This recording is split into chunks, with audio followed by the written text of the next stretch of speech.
Anak perempuan ini namanya Yeon. Ayah Yeon adalah seorang kapten kapal. Gara-gara terlalu sering meninggalkan keluarga, Yeon kecil jadi lupa bagaimana wajah sang ayah. Hingga suatu hari ayah meninggal di laut tanpa sempat mengucapkan salam perpisahan. Tak lama setelah kepergian ayah, ibu yang sakit-sakitan juga meninggal.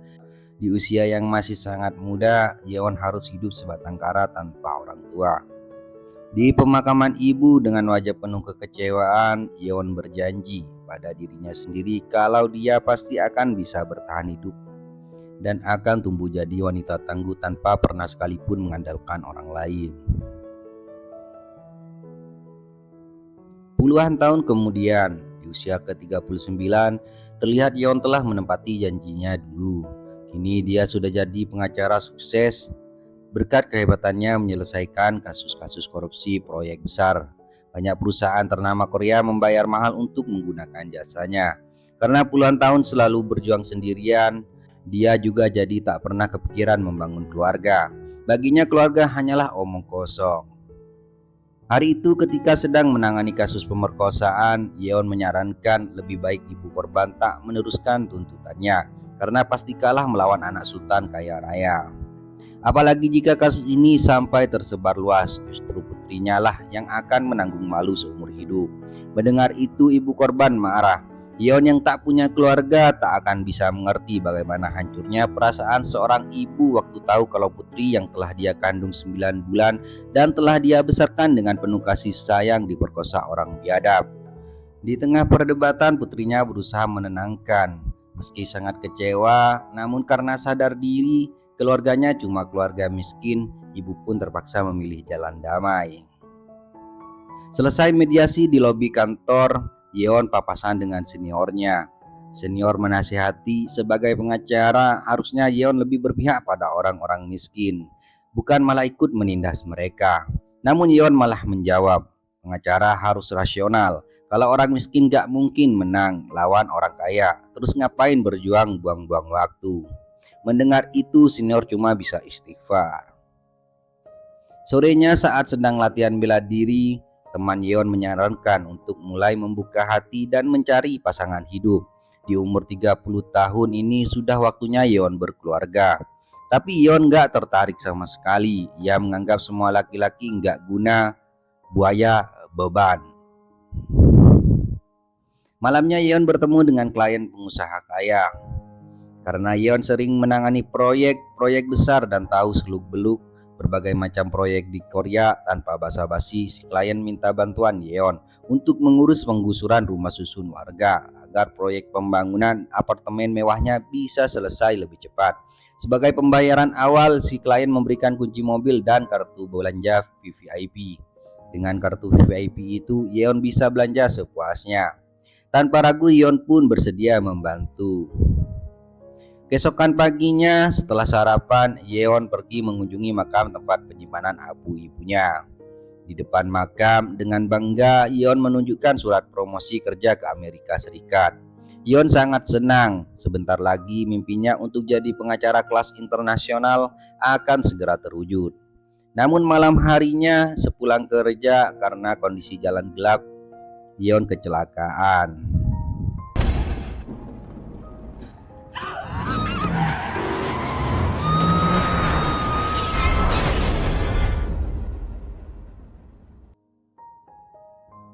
Anehnya saat membuka mata, Yeon bingung kenapa dia tiba-tiba pindah ke suatu lobi serba putih. Waktu bertemu resepsionis dan diperiksa nama serta tanggal lahirnya, resepsionis kaget lalu menyuruh menunggu sebentar. Di ruangan atasan, resepsionis melapor ada kesalahan dalam penginputan data. Jadwal kematian Yeon tertukar. Harusnya Yeon mati di tahun 2054. Bukan sekarang. Mendengar laporan itu, atasan yang bernama Lee marah-marah. Beruntung Lee dapat ide. Ia memanggil Yeon, kemudian menjelaskan masalah yang sedang terjadi. Ketika tahu kalau dia baru aja mati, Yeon panik ketakutan. Lee pun mencoba menenangkan, gak perlu khawatir, dia punya solusi agar Yeon bisa hidup lagi.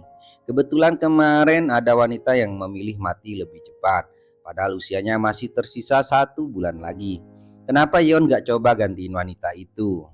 lewat program khusus. Bila berhasil menjalani sisa hidup selama 1 bulan dan lulus masa percobaan, maka arwah Yeon akan dikembalikan ke tubuh aslinya yang sekarang sedang koma di rumah sakit. Karena cita-citanya masih belum terwujud, tanpa banyak bertanya, Yeon langsung menjawab dia mau. Resepsionis selalu meminta Yeon berdiri dalam lingkaran, kemudian mengirimnya kembali ke bumi. Ketika membuka mata, Yeon shock, sekarang dia berada di tubuh emak-emak. Waktu melihat ada pria muncul dari kamar mandi, Yeon teriak ketakutan. Ternyata pria itu adalah suami Yeon di kehidupan ini. Dia bernama Sung. Saat tahu kalau dia juga punya 2 anak, Yeon makin kaget. 1 putri remaja bernama Hano dan 1 putra kecil bernama Gangyo. Untungnya keluarga Yeon tak curiga. Mereka menganggap ibu bersikap aneh, pasti gara-gara habis nonton film horor. Yeon yang masih shock pun kabur keluar ke rumah. Lalu teriak ke langit, dia protes kenapa Lee nggak ngasih tahu kalau dia bakalan jadi ibu rumah tangga. Tak lama kemudian Gangyo keluar minta diantar sekolah. Di halte setelah mengantar Gangyo sampai naik bus, Yeon diajak teman-temannya pergi ke pabrik untuk mencari kerja sampingan. Waktu mau pulang, dia juga dipaksa ikut nongkrong bareng. Di kafe melihat kelakuan teman-temannya, Yeon makin stres. Ia lalu ke toilet untuk menenangkan diri. Dalam toilet tiba-tiba Lee muncul. Karena udah gak tahan, Yeon memohon dikembalikan ke tubuh dan kehidupan aslinya. Namun Lee mengingatkan, sesuai kesepakatan awal, selama 1 bulan ke depan Yeon harus lulus masa percobaan di tubuh ini dulu. Daripada terus-menerus stres, kenapa Yeon gak coba belajar, bersyukur dan menerima keadaan. Mendengar itu, Yeon cuma bisa istighfar. Di rumah setelah menganalisa kehidupan keluarga barunya, akhirnya Yeon memutuskan untuk mulai menerima keadaan seperti saran Lee. Tapi pas lagi belanja di supermarket, limit kartu kredit suaminya ternyata nggak cukup. Tak lama kemudian teman Yeon menelpon dan bilang kalau Gangyo udah pulang sekolah dari tadi. Sekarang dia lagi nunggu di taman. Yeon pun buru-buru menjemput. Beruntung selama lupa, teman Yeon mau membantu menjaga Gangyo. Maghrib saat baru pulang, Sung dan Hanel bingung kenapa makan malamnya cuma daging doang. Melihat kedatangan mereka berdua, Yeon nyuruh duduk, jangan bawel. Di kamar waktu mau tidur, mendadak Sung ngajak enak-enak. Maksud saya ngajak hubungan suami istri. Karena ketakutan, Yeon langsung melintir tangan Sung. Sambil mengancam akan melaporkan suaminya itu atas tuduhan pemerkosaan. Biar gak macam-macam, Yeon memilih tidur di sofa.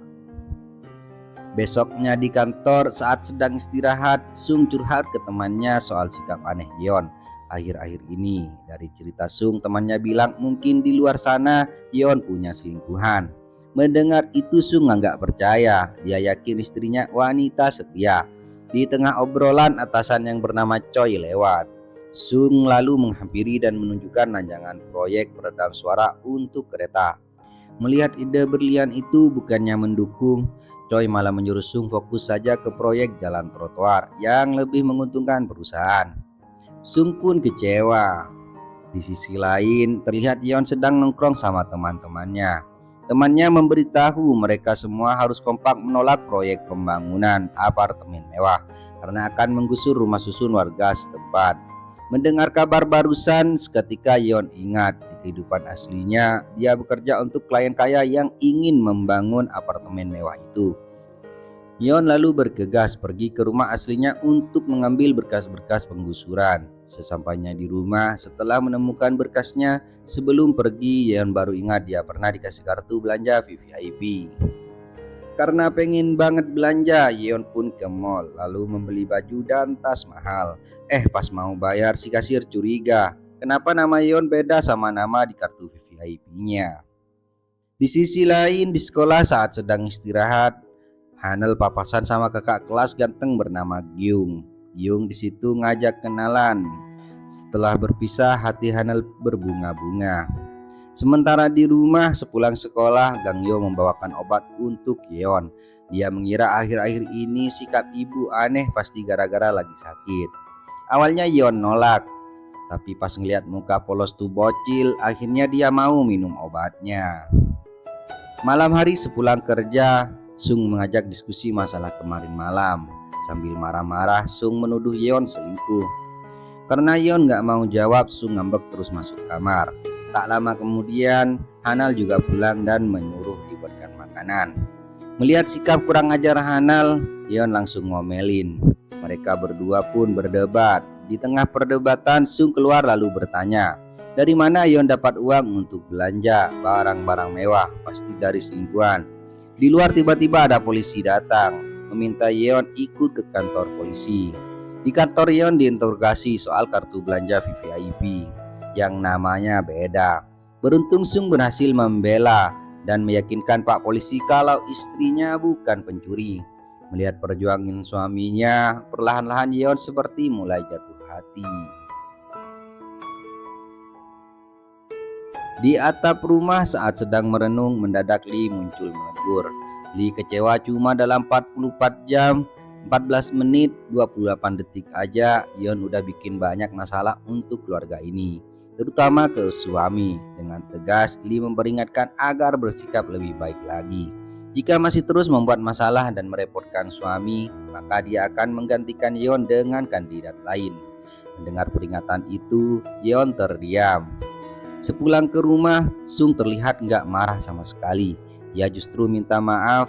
Sebagai suami, selama ini dia jarang ngajak ke mall untuk belanja baju-baju bagus.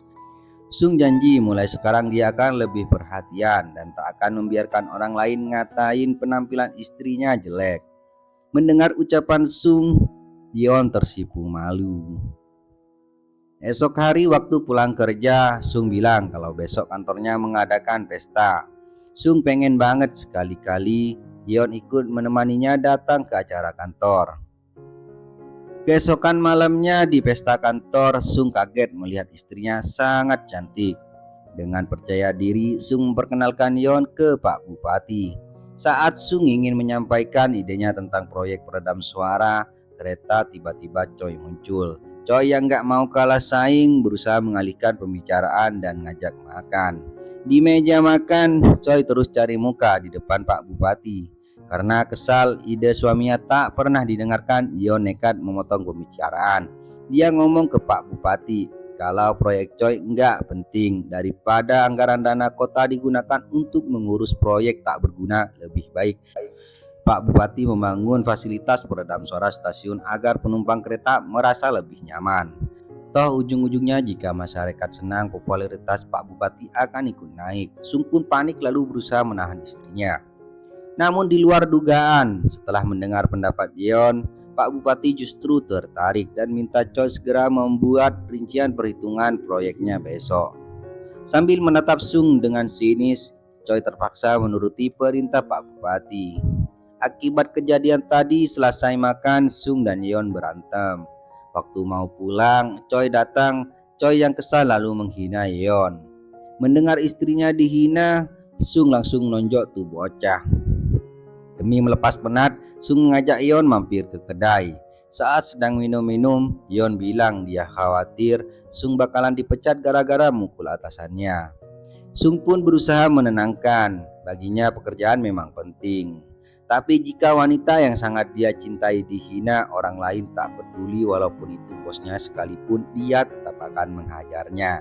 Dan mendengar kalimat romantis suaminya, Yeon baper. Sepulang ke rumah, lagi-lagi tuh bocah berdua tidurnya misah. Sung yang lagi mabuk tidur di sofa, sementara Yeon tidur bareng Gangyo. Ketika ingin tidur, Yeon kaget tiba-tiba Gangyo meluk. Ini pertama kalinya dia merasakan pelukan hangat dari seorang anak. Keesokan paginya waktu Yeon lagi masak nasi, Hanel minta uang buat jalan-jalan sama temennya. Pulang sekolah nanti, karena kebiasaan dimanja dikit-dikit minta uang, dengan tegas Yeon bilang, mulai sekarang jika mau uang jajan, Hanel harus mulai belajar kerja bantuin orang tua. Gak ada kerja, gak ada uang. Hanel yang kesal langsung berangkat sekolah. Malamnya Yeon mengajak Gangyo main ke pasar malam. Pas lagi lari-larian tuh bocil jatuh. Untungnya ada bapak-bapak nolongin. Tak lama kemudian Ibu RT lewat lalu menegur si bapak. Ternyata bapak ini sudah 1 bulan belum bayar sewa lapak pasar. Karena belum ada uang, si bapak minta maaf dan memohon diberi keringanan waktu. Tapi Bu RT tak peduli. Pokoknya malam ini juga bapak harus angkat kaki dari sini. Di tengah keributan, Yeon datang. Melihat perlakuan semena-mena pada warga miskin, Yeon yang punya pengalaman bertahun-tahun menjadi pengacara dengan mudah membongkar kasus korupsi Bu RT di depan semua orang. Sambil menunjuk ke arah tower komunikasi, Yeon berkata, dia tahu selama ini Bu RT diam-diam menerima uang dari perusahaan komunikasi senilai ribuan won per tahun. Uang itu harusnya dibagikan ke seluruh warga yang tinggal di sekitar tower. Ia mengancam bila tak ingin dilaporkan, Bu RT harus minta maaf ke si bapak. Bu RT pun terdiam malu, kemudian minta maaf dan pergi. Melihat keberanian Yeon, semua orang bertepuk tangan. Mereka tak menyangka ibu rumah tangga biasa seperti Yeon ternyata mengerti hukum. Besok paginya setelah Hanel selesai membantu kerjaan rumah sesuai perjanjian, Yeon memberikan uang jajan. Sebelum pergi, Hanel bilang hari ini dia pulang telat karena mau main sama temannya. Sepulang sekolah, Hanel diajak main ke rumah si kakak kelas ganteng, yaitu Gyung. Kebetulan hari ini nggak ada orang di rumah. Waktu Gyung ingin mencium, Hanel sadar ada kamera merekam. Ternyata Hanel dijebak. Tak lama kemudian teman-teman Gyung muncul mengepung. Meski sudah berusaha kabur, namun sayang Hanel tak bisa melawan. Gadis remaja itu akhirnya dilecehkan. Sore hari di rumah, Yeon bingung kenapa Hanel pulang langsung masuk kamar sambil nangis. Ketika diperiksa, Yeon kaget, banyak sekali luka memar di sekujur tubuh Hanel. Hanel yang tak sanggup bicara hanya bisa menangis sekencang-kencangnya. Setelah tenang, barulah dia menceritakan kejadian tadi. Mendengar cerita itu hati Yeon hancur. Esok hari di sekolah, terlihat kepala sekolah sedang mengadakan mediasi antara pihak Hanel dan pihak Gyung. Sepanjang diskusi, pengacara Gyung terus mengintimidasi dan bilang kalau kejadian kemarin cuma kesalahpahaman aja. Dia harap Yeon tak memperpanjang masalah ini. Sebagai permintaan maaf, pihak Gyung akan memberikan uang tutup mulut. Hati Yeon terasa begitu perih. Sambil menahan air mata, dia izin ke toilet sebentar. Di toilet, Yeon gemetar dan menangis sejadi-jadinya. Ia teringat betapa brengseknya dia di kehidupan aslinya. Kini dia merasakan karma. Ternyata beginilah rasanya sakit hati seorang ibu. Di tengah kesedihan, Hanel masuk lalu bilang kalau dia tak ingin memperpanjang masalah ini. Dia akan berusaha ikhlas. Karena bagaimanapun juga orang miskin seperti mereka tak akan pernah bisa menang melawan orang kaya. Mendengar itu, dengan tegar Yeon berkata, kata siapa orang yang tak punya uang tak boleh berjuang. Yeon lalu menggandeng tangan putrinya kemudian mengajak kembali ke ruangan. Ketika diskusi dilanjutkan, si pengacara terus menyudutkan. Bahkan kepala sekolah juga berpihak pada Gyung. Awalnya pengacara terlihat sombong. Dia yakin menghadapi ibu-ibu rumah tangga biasa pasti akan mudah. Tapi tiba-tiba Yeon mengeluarkan HP-nya sambil bilang, asal kalian tahu dari awal datang ke sini, dia telah merekam seluruh pembicaraan ini. Skakmat. Sekarang posisi sudah berbalik. Gyung pengacara dan kepala sekolah pun panik. Bagi Yeon tak ada yang namanya damai.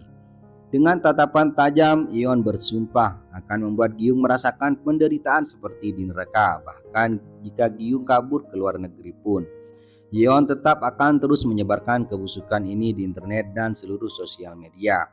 Hingga nama Gyung di mata dunia hancur sehancur-hancurnya. Ia juga akan menghancurkan karir si pengacara dan akan melaporkan kepala sekolah ke lembaga kode etik.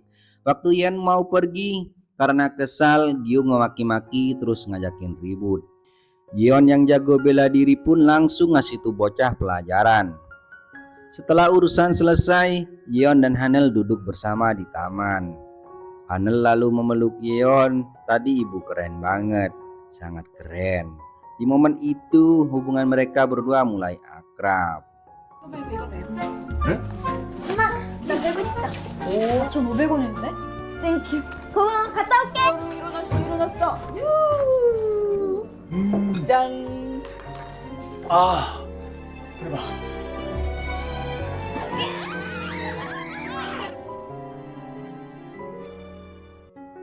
Saat sedang memandangi keluarganya dari balkon, tiba-tiba Lee muncul. Lee mengingatkan kalau waktunya hanya tinggal tersisa hitungan hari lagi. Mendengar itu, Yeon sedih dan kepikiran bila nanti dia tak ada, bagaimana nasib anak-anaknya. Lee pun menasehati di sisa waktu ini sebelum pergi, lebih baik Yeon membimbing anak-anak agar bisa hidup mandiri. Siangnya di kantor, ketika istirahat, Choi memberikan surat mutasi atau pemindahan untuk Sung. Mulai bulan depan, Sung akan dipindahkan ke kantor cabang luar negeri. Sung pun minta maaf soal kejadian kemarin sambil memohon agar Choi mengizinkannya tetap kerja di sini. Tapi respon Choi dingin, dia malah memaki-maki Sung. Beruntung Sung masih bisa menahan diri. Malam hari karena sisa waktunya tinggal sedikit lagi, Yeon mengajak Sung kencan berdua. Saat sedang ngobrol mesra, Sung cerita bulan depan dia akan dipindahkan ke luar negeri. Mendengar kabar barusan, Yeon merasa bersalah. Seandainya kemarin dia tak ikut campur urusan pekerjaan suaminya, mungkin ini tak akan terjadi. Mereka berdua lalu bergenggaman tangan dan saling menguatkan satu sama lain. Besoknya tanpa sepengetahuan Sung, Yeon janjian ketemuan sama Choi di kafe. Sebelum ke sana, Yeon sudah menyelidiki latar belakang Choi terlebih dahulu. Awalnya Yeon pura-pura sedih sambil memohon agar Choi membatalkan kepindahan suaminya. Tapi karena Choi tetap menolak, akhirnya Yeon menunjukkan sifat aslinya. Asal Choi tahu, Yeon pernah menangani banyak sekali kasus proyek, bahkan dia sudah hafal hampir semua proyek besar di seluruh Korea. Dia juga tahu Choi pernah terlibat kasus korupsi berbagai proyek. Yeon mengancam lebih baik kepindahan suaminya dibatalkan daripada Choi masuk penjara. Choi yang takut dilaporkan pun panik dan menuruti permintaan Yeon. Di sisi lain, sepulang sekolah, pas Gangyo lagi jalan di warung, tiba-tiba anak kecil itu jatuh pingsan. Setelah mendapat kabar, Sung dan Yeon buru-buru ke rumah sakit. Dari hasil pemeriksaan, dokter memberitahu bahwa Gangyo menderita penyakit mata langka. Penyakit ini adalah penyakit turunan. Jika sampai telah ditangani maka bisa buta. Satu-satunya cara mencegah hanya dengan operasi. Mendengar ucapan dokter, Yeon shock seketika. Dia teringat masa kecilnya. Dulu waktu kecil, Yeon juga pernah menderita penyakit mata itu. Di atap rumah sakit, Yeon menangis kebingungan lalu bertanya pada Lee, kenapa Gangyo bisa menderita penyakit mata turunan? Sepertinya padahal dia tak punya hubungan darah. Dengan perlahan Lee menjelaskan, meski Yeon cuma ibu sementara, tapi cerita hidup dan semua hal tentang Yeon ikut terbawa ke dalam kehidupan ini. Yeon pun semakin menangis. Saat Sung datang, dia langsung memeluk berusaha menenangkan istrinya. Malam hari Yeon tidur di samping Gangyo. Sambil memeluk putra kecilnya itu, Yeon menceritakan tentang masa lalunya. Dulu bahkan sampai sekarang dia sangat membenci ayahnya. Karena dari kecil sering ditinggal pergi berlayar. Dia jadi tak ingat bagaimana wajah ayah. Dia hanya ingat kalau ayah adalah pria jahat. Yeon dendam gara-gara ayah meninggal. Ibu jadi sakit-sakitan lalu ikut meninggal juga. Dan dia harus hidup sebatang kara. Dulu Yeon berjuang mati-matian menjalani kerasnya hidup sendirian sampai bisa sukses. Namun meski sudah sukses, anehnya dia selalu merasa kesepian. Kini setelah bertemu Gangyo, Hanel dan Sung, dia jadi sadar kebahagiaan yang selama ini dia cari bukanlah uang, tapi keluarga. Pagi-pagi ketika sedang menunggu Gangyo operasi, mendadak Lee muncul. Melihat Lee, Yeon sadar waktunya sudah tiba.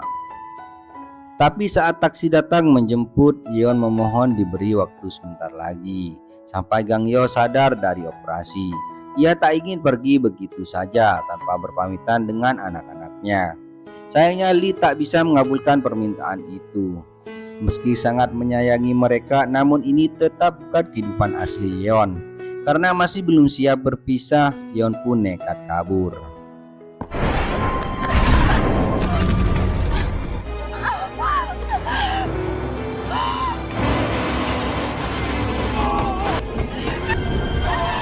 Melihat Yeon terus memohon, Lee luluh lalu memberi kesempatan untuk berpamitan. Di rumah sakit, Yeon langsung memeluk Hanel. Ia berpesan agar Hanel jadi kakak yang baik. Hanel kemudian pamit berangkat sekolah, tanpa tahu kalau sang ibu akan pergi untuk selamanya. Yeon lalu menghampiri Gangyo yang baru sadar dari operasi. Sambil menangis, Yeon berkata dia harus pergi. Selama ibu tak ada, Gangyo jangan nakal dan harus nurut sama kakak. Terakhir Yeon menemui Sung. Ia minta maaf selama ini telah membuat banyak masalah. Mungkin terdengar aneh, tapi baru kali ini dia merasakan jatuh cinta. Bagi Yeon, Sung adalah cinta pertamanya. Seandainya nanti dia pergi, tolong jaga anak-anak. Karena mengira Yeon cuma ingin keluar sebentar, Sung hanya terdiam. Selesai berpamitan, dengan berat hati Yeon pun pergi, meninggalkan keluarganya.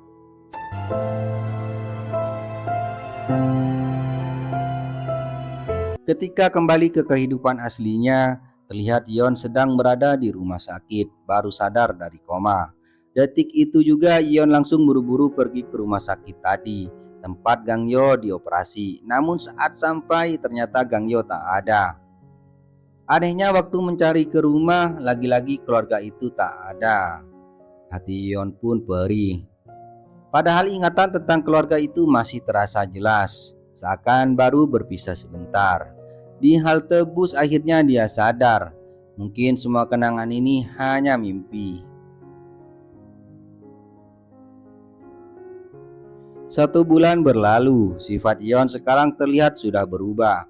Hari itu di kantor, Yeon menemui seniornya dan memberikan file berisi berkas-berkas kasus penggusuran rumah susun warga, lalu meminta senior mengambil alih kasus ini.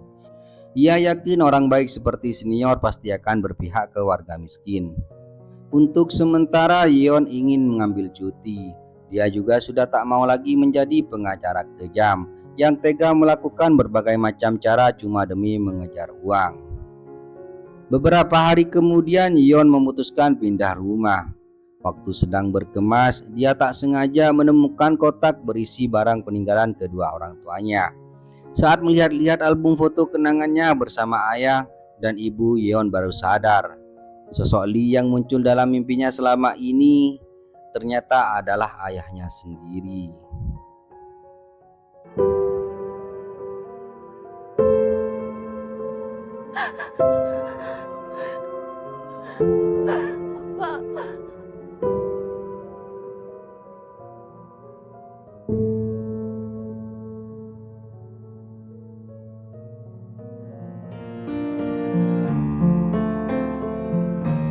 Keesokan harinya setelah pindah rumah, Yeon pergi liburan untuk menghibur diri. Sebelum pesawat berangkat, ketika Yeon sedang mencari nomor kursi, tiba-tiba ada bocil menyapa. Tak lama kemudian kakak sama bapaknya datang ngomelin tuh bocil dan minta maaf kalau anaknya agak songong. Kebetulan mereka duduk satu baris dengan Yeon. Melihat keluarga itu, Yeon terdiam mematung. Ternyata kehidupannya kemarin bukan mimpi. Saat pesawat berangkat, si bocil cerita mereka sedang ingin pergi liburan untuk menghibur diri karena ibunya baru aja meninggal dunia. Lagi-lagi kebetulan tempat liburan Yeon dan mereka sama. Mendengar itu, Yeon nyengir.